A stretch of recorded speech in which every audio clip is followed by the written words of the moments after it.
Let's head back to the voicemail of Truth and Reason.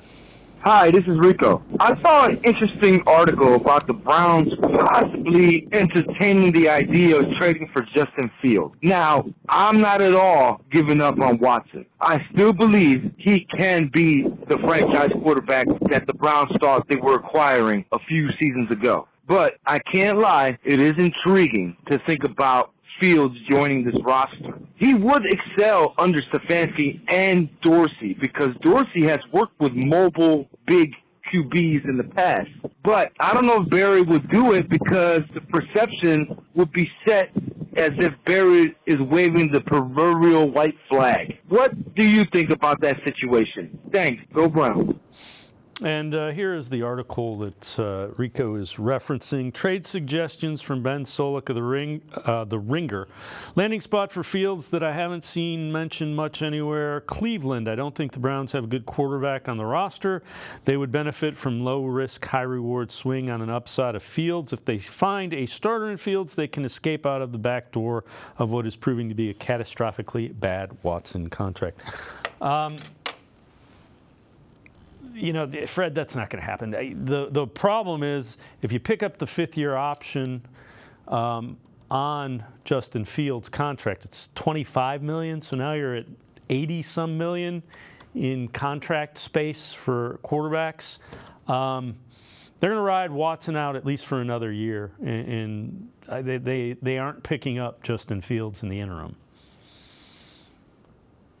No, I mean, I like Justin Fields. I don't, not just from Ohio State. I don't know why everybody's so down on the guy. It seems like I as a Browns fan, I don't think you really want to see him in Pittsburgh. And I just, yeah. And he wants to play. He's not going to come here to sit the bench. I just have a different opinion than a lot of these people that are, I know they don't like Deshaun Watson, and he hasn't excelled. But I think the biggest thing last year was he wasn't on the field.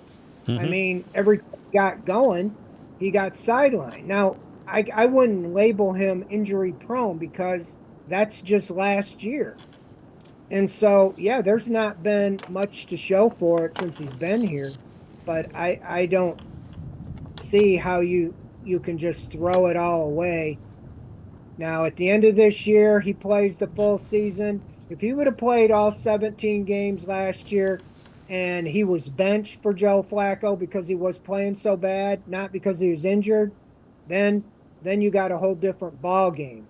But it wasn't because of his lack of production. The last game, he led him to a comeback win over the Ravens, arguably the best team in the AFC last year, 14 for 14 with a broken shoulder bone and a high ankle sprain. So let's just see how it plays out here.